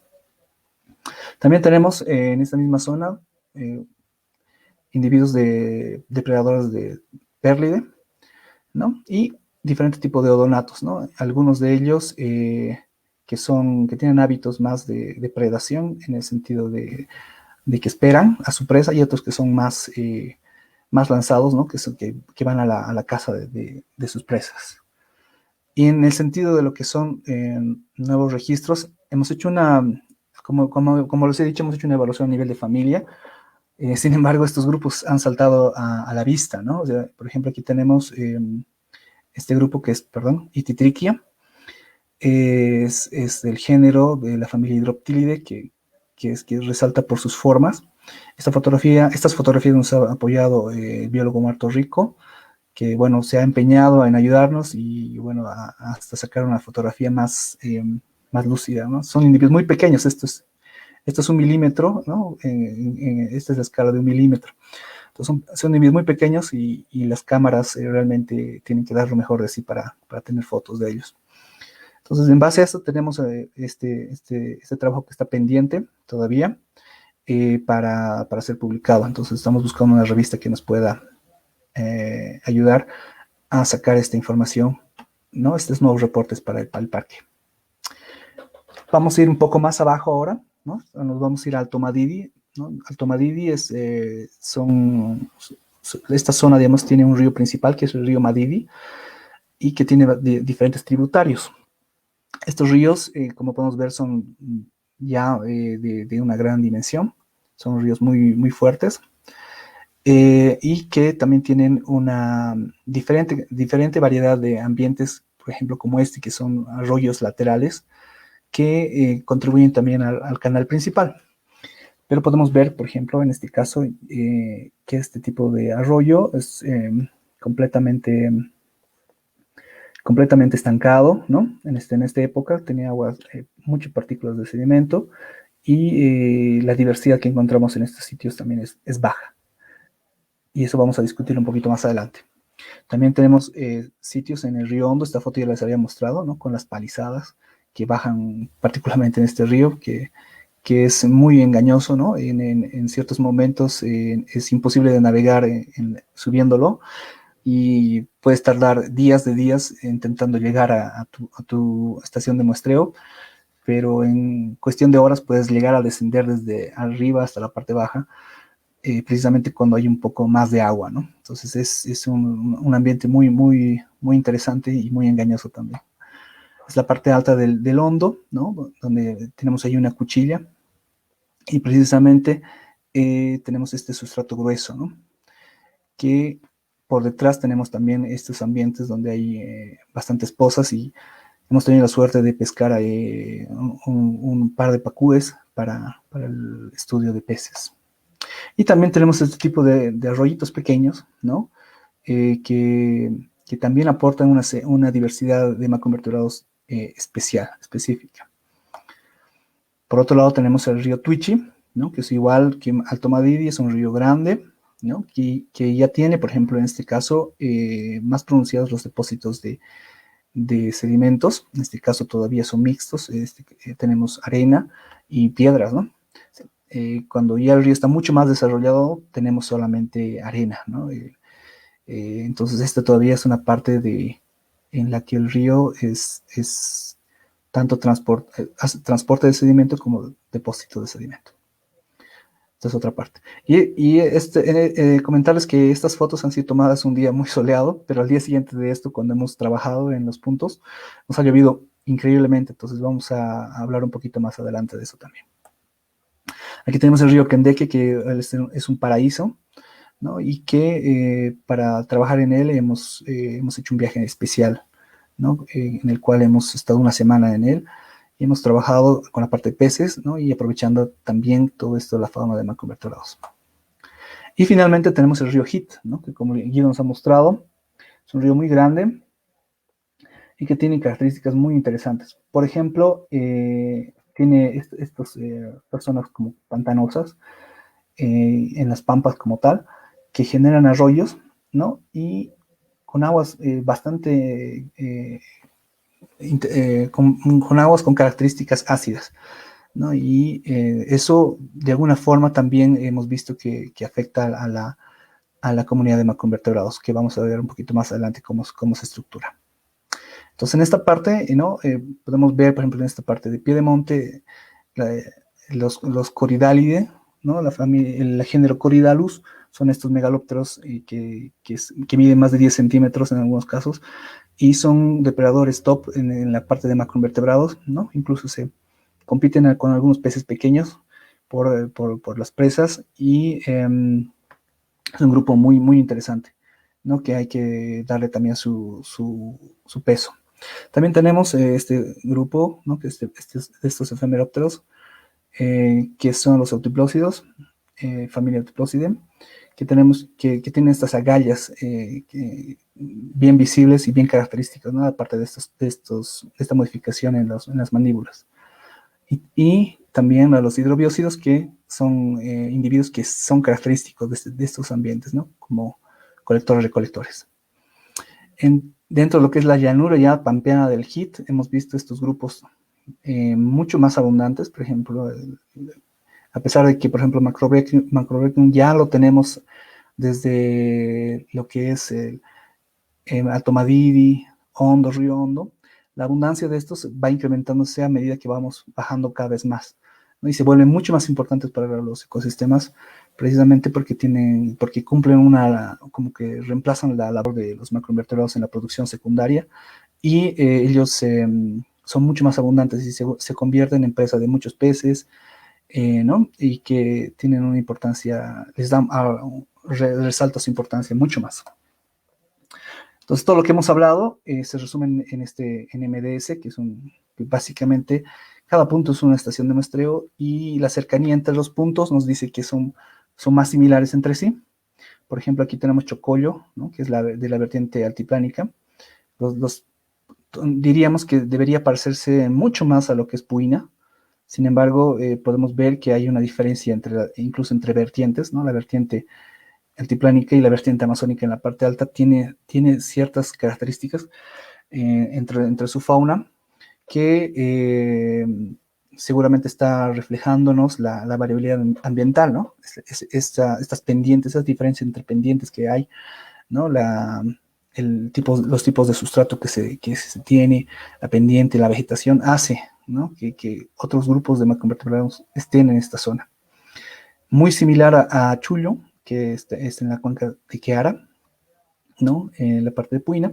Y aquí en la parte media tenemos las estaciones de Sipía, Sarayo y Mamacona, que habíamos dicho que es una zona muy importante de diversidad, de alta diversidad, ¿no? Y que es, bueno, vamos a hablar un poquito más adelante, adelantando, que es donde tal vez deberíamos centrarnos en un futuro si queremos tener información, o sea, encontrar nuevos grupos taxonómicos, ¿no? En el esfuerzo para las futuras investigaciones. Y en la parte de Piedemonte tenemos a los ríos Alto Madidi, Hondo, Tuichi y Kendeque. Y en la parte más baja, bien característico, precisamente por esta ausencia, por esta baja cantidad de grupos taxonómicos en macroinvertebrados, tenemos todo lo que es las pampas del HIT y con el río HIT, ¿no? Y bueno, también hemos visto un poco esto del gradiente altitudinal que tenemos. Precisamente tenemos sitios que están muy altos, ¿no? Precisamente con baja diversidad. ¿Por qué? Porque tenemos la altitud, son ambientes muy extremos, ¿no? Son ambientes muy fríos, son ambientes que tienen bastante efecto del glaciar, ¿no? El glaciar sigue soltando sedimentos glaciares, entonces son lugares muy extremos. Por eso la diversidad tiende a ser baja a grandes altitudes, ¿no? Y a medida de que vamos bajando, la diversidad se incrementa, precisamente porque las condiciones ambientales también mejoran, ¿no? Hasta cierto punto. Y en esta parte en la parte media, tenemos precisamente los sitios que hemos hablado. Sipía, Sarayo y Mamacona, ¿no? Estos sitios de acá, donde encontramos la mayor diversidad de macroinvertebrados en la región. Y en la parte media-baja tenemos sitios con la menor diversidad, precisamente en rojo. Acá están los sitios que tenemos en HIT, ¿no? Que habíamos dicho que también tiene una baja diversidad, precisamente por estos ambientes probablemente que tienen un pH muy bajo, ¿no? Entonces vamos a discutir un poco más adelante, pero ya adelantamos ese tipo de resultados. Dentro de las condiciones ambientales podemos ver que la temperatura, obviamente, tenemos un gradiente altitudinal desde glaciares, entonces la temperatura sí es algo importante, pero también tenemos acá el índice de Fanku, que habíamos hablado de la inestabilidad. Eso quiere decir que los ambientes más inestables están en este sector, en el lado derecho, y en el lado izquierdo tenemos los sitios más estables.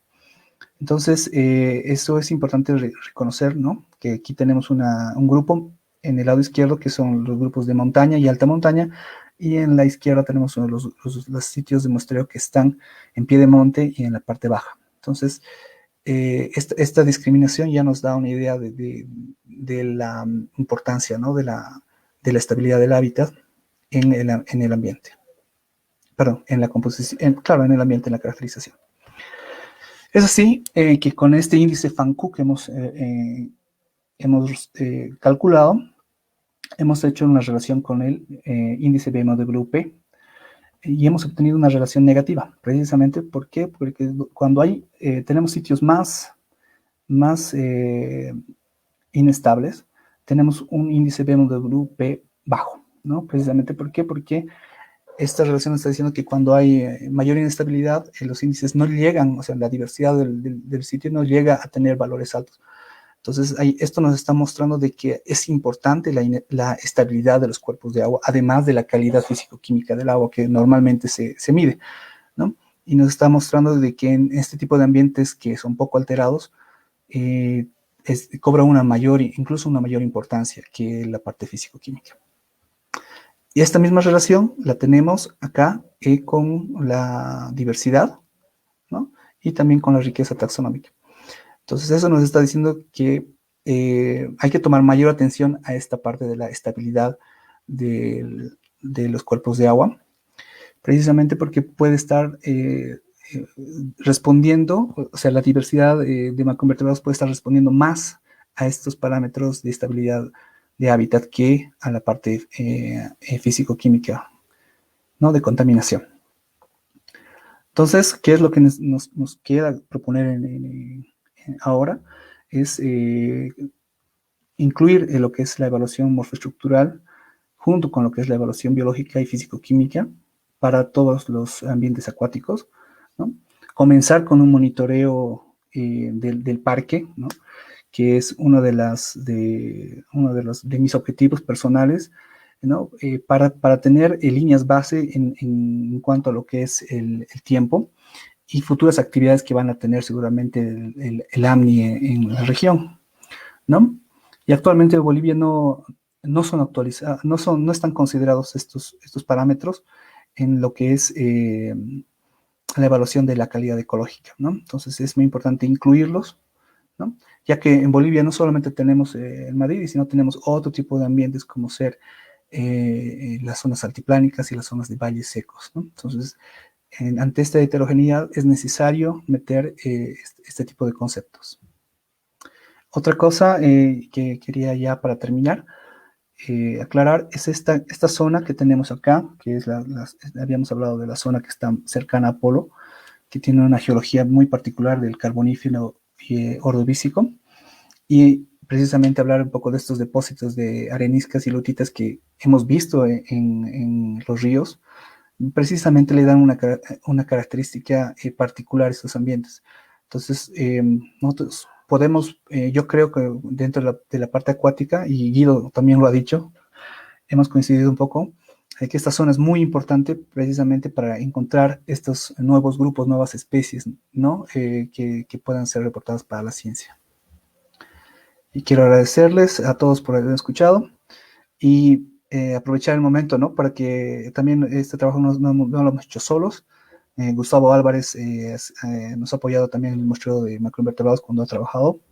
Marto Rico las fotos, Andrés Ramírez también nos ha apoyado con la parte de videos, ¿no? De macroinvertebrados. Ángela Montesinos, Eric Loaiza, Óscar Ayala, Kelvin Herbas nos han acompañado en campo en diferentes momentos y quiero agradecerles ahora también. Y hemos tenido también gran apoyo, ¿no? De nuestros técnicos, de nuestros guías como Melvin, nuestro Matón y Piojito, que son los que ahorita más me acuerdo, pero sin embargo los guías nos han apoyado en todo momento, ¿no? Y han hecho que podamos volver acá sanos y salvos para que podamos compartir con ustedes todo esto. Y también felicitar al equipo de comunicación que ha organizado todo este evento, que para mí es una gran alegría. Muchas gracias a todos. Con eso termino. Gracias.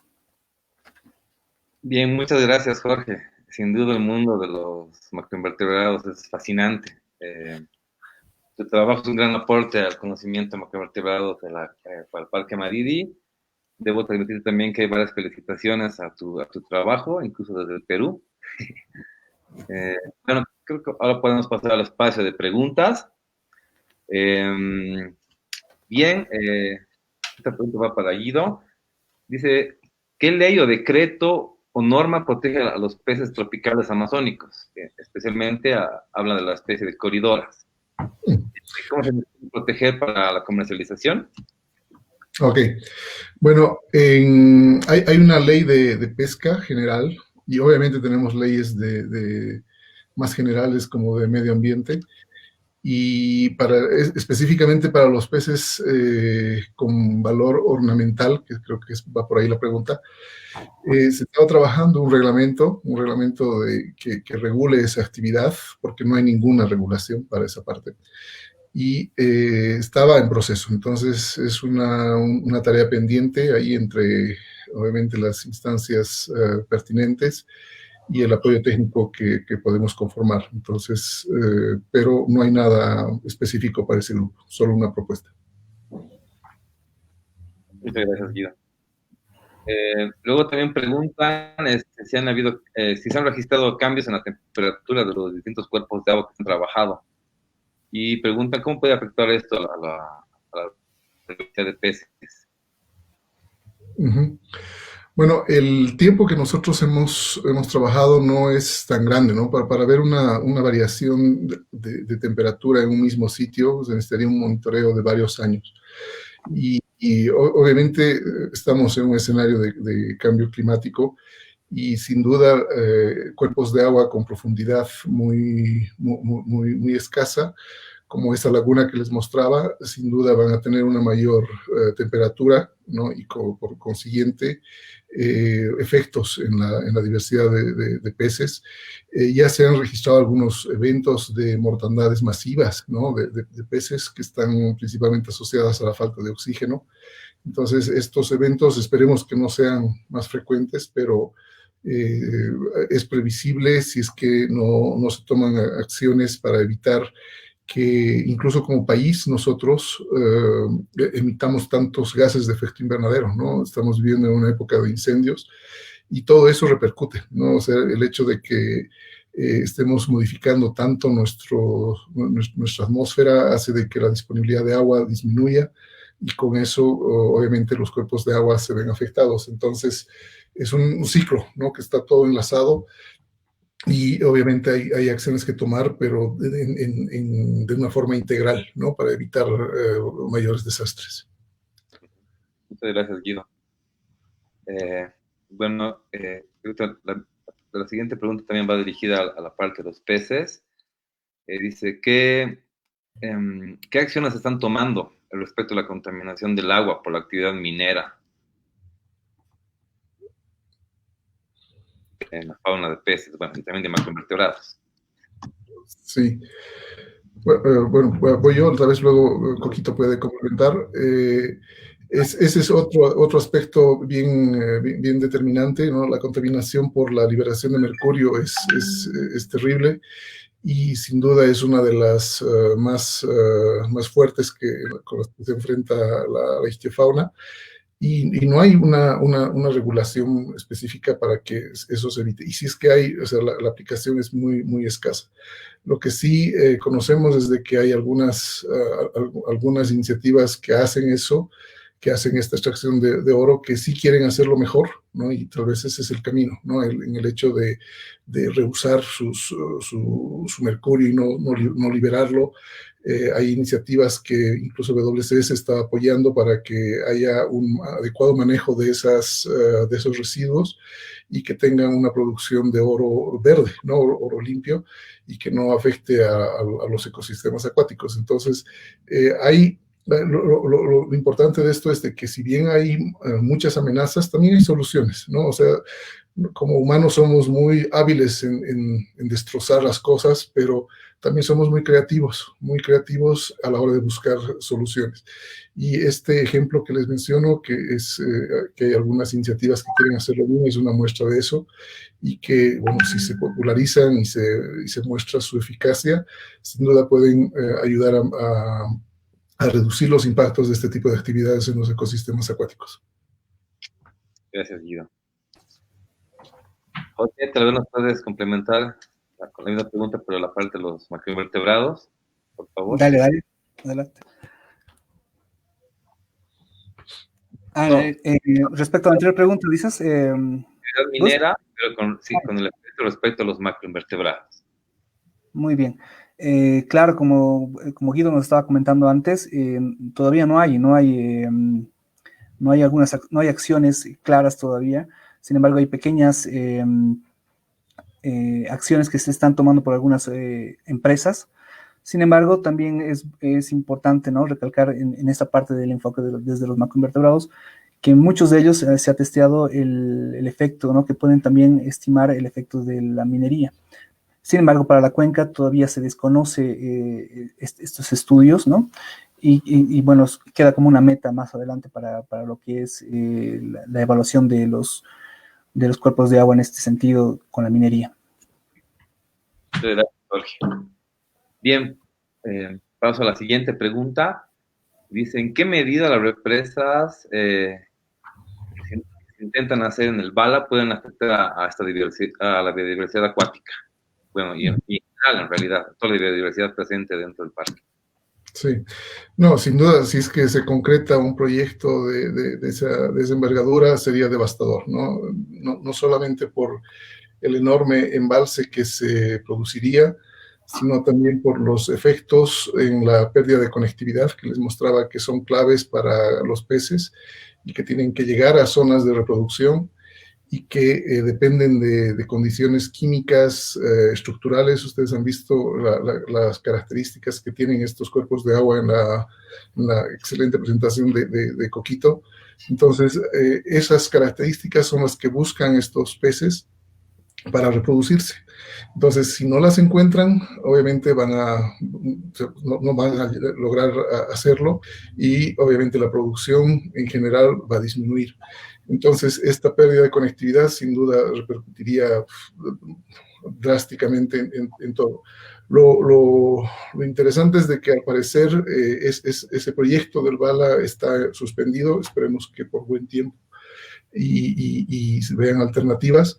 Pero el hecho es de que ya tenemos unas represas, ¿no? Tenemos las represas abajo en el Madeira que sí están causando impactos y que, a diferencia de lo que se decía, y que son necesarios de tomarlos en cuenta, de tomar acciones en las condiciones en las que estamos y evitar de que tengamos más interrupción en esta conectividad, ¿no? Hay represas planeadas también cerca de esas represas en el lado boliviano, con lo cual podríamos en una posición ya crítica a muchas especies. Entonces, el hecho es de que si bien hay proyectos planeados, ya tenemos otros que están hechos. Entonces, y es necesario tomar acciones de mitigación, es necesario tener políticas y acciones locales que vayan en favor de la preservación de estas especies que, como les dije, la gran desventaja que tienen es que no se las ve, ¿no? Hay que sacarlas para que se las vea y eso limita mucho el tener ese acercamiento con el carisma, ¿no?, de la gente. Entonces, creo que va por ahí lo que podría comentar en ese tema. Tengo una pregunta más, que es del Parque Nacional, justo, del Marín. Dice, ¿cuál es el nivel de respaldo en la ley boliviana para regular la pesca? Bueno, hay una ley de pesca, ¿no? Hay una ley que está en proceso de reglamentación y obviamente trata de rescatar lo más esencial, pero lastimosamente, como en muchos aspectos, la implementación y aplicación de las normativas ya en terreno es bien dificultosa, ¿no? Entonces, para eso es clave el fortalecimiento de las áreas protegidas, que son claves, como la de Madidi, donde están pasando estos procesos, ¿no? Entonces, es necesario bajar a terreno todas estos esfuerzos de tratar de regular la situación, porque es ahí donde es necesario tener acciones. Una ley, obviamente, a veces se queda en algo muy general, obviamente es un respaldo importante, pero si no va acompañado de acciones locales, quedamos cortos, ¿no? O sea, quedamos sin la aplicación de la misma, y por eso el apoyo a la gestión de las áreas protegidas es determinante para poder asegurar el cumplimiento de estas normativas. De acuerdo, Guidex. Bueno, hay una pregunta igual que va de la mano a la que te acabo de lanzar. Bolivia podría tener un potencial para el desarrollo pesquero, dada la diversidad de especies, dice. Entonces, ¿qué opinas? Bueno, tenemos una alta diversidad. Obviamente hay una actividad pesquera grande. Hasta hace unos años incluso se decía que era subexplotada. Hay unos trabajos muy interesantes que ha hecho Paul Van Damme con todo su equipo y que muestran que hay un potencial. El problema mayor en todo esto es de que estamos hablando de que estamos en una cuenca aislada. Entonces, cualquier acción que hagamos sin tomar en cuenta ese aislamiento puede repercutir en la pérdida de especies completas, ¿no? Extinciones de los bagres grandes, como ya hemos comentado, de la piraíba, y que sin duda son pérdidas valiosísimas para nuestro país y que obviamente tienen sus implicaciones en la economía de la gente que vive del recurso y que obviamente, o sea, si es que no tienes esas alternativas, puede incluso incrementar presión sobre otros recursos que son incluso menos fáciles de renovar, como los bosques. Entonces es necesario tener un enfoque integral que equilibre todas estas necesidades y que obviamente vayan en beneficio de la conservación, no solamente de los peces, sino de todo lo que tenemos. Super. Y bueno, hay unas cuantas preguntas más. ¿Qué recomendaciones tienen para ambos para complementar la información de ictiofauna y de macroinvertebrados en el Madrid? Sobre los resultados que obtuvieron, ¿no? Ambos. Coquito, adelante, de luego. Bueno, en cuanto a la fauna de macroinvertebrados, hemos visto, hay zonas interesantes, ¿no? Muy, muy interesantes en cuanto a diversidad.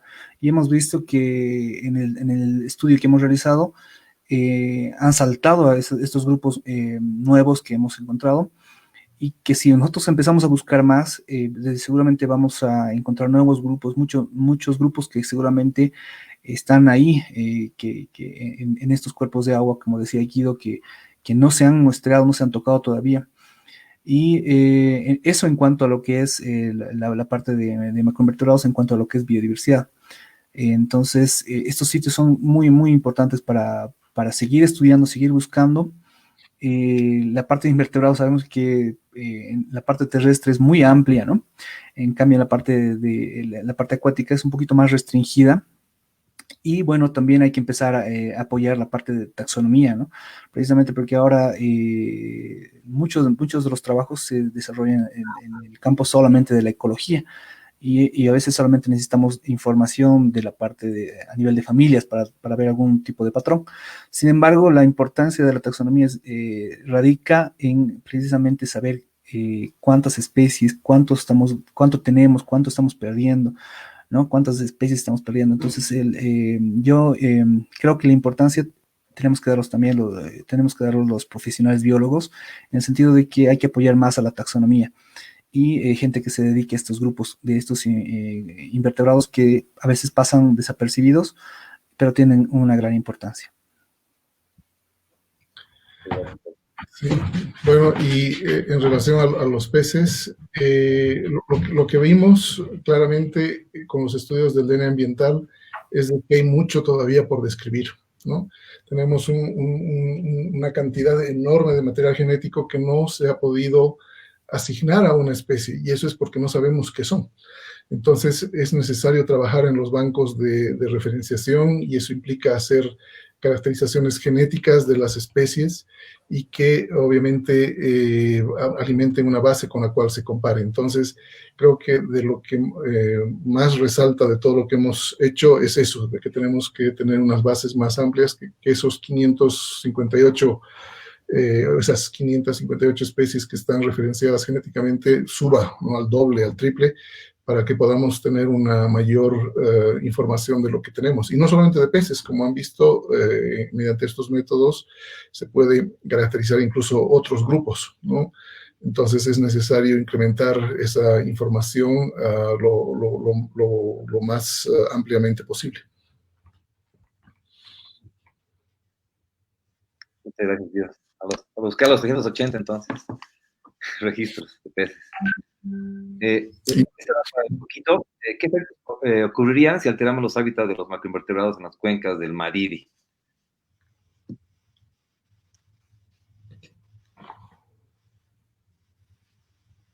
Creo que se perdió el audio. No se te escucha, Coquito. Perdón, ahora sí. Ahora. Precisamente uno de los enfoques que tiene este grupo, ¿no?, de trabajo, los macroinvertebrados son bioindicadores, ¿no? Precisamente si existe ese tipo de perturbación física, en este caso de la pregunta en sí, precisamente ellos van a perder el hábitat, ¿no? Los macroinvertebrados están muy asociados a su hábitat. Existen individuos que son especialistas, precisamente, por ejemplo, a los sustratos gruesos. Por ejemplo, hay algunos que están adaptados a altas velocidades del agua, ¿no?, a soportar este tipo de presiones en cuanto a la abrasión del agua, ¿no?, sobre su cuerpo. Entonces, es importante reconocer esto. Entonces, cuando estos individuos empiezan a desaparecer, nos indica a nosotros de que hay algún tipo de impacto, ¿no? Este puede ser físico, puede ser químico también. Entonces, hay que identificar esas fuentes. Lo importante es identificar qué fuentes son las que son potenciales. En ese sentido, creo que respondemos a la pregunta. Muchas gracias, Jorge. Bueno, creo que ya no hay más preguntas, pero debo transmitirles bueno, tenemos creo que hemos batido récord el día de hoy. Tenemos a más de 100 personas que están conectadas, que han visto ambas presentaciones.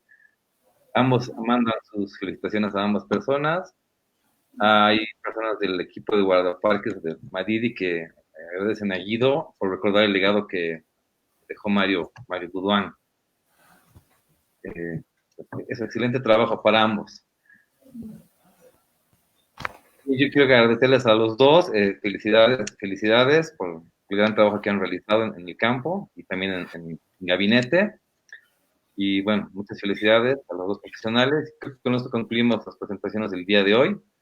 Quiero agradecer y felicitar a ambos por su gran trabajo y por el aporte que han dado de información generada para el Parque Madidi, ¿no?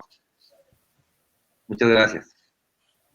Bueno, nuestra cita de mañana es para hablar sobre anfibios y reptiles del Parque Madidi, presentado por dos herpetólogos reconocidos en Bolivia, que son James Aparicio y Mauricio Campo. No se pierdan las presentaciones espectaculares de ambos profesionales. Los esperamos mañana. Tengan muy buenas noches, descansen y nos encontramos mañana a las 18:30. Felicidades. Muchas gracias. Gracias, felicidades, Madidi. Un abrazo a todos.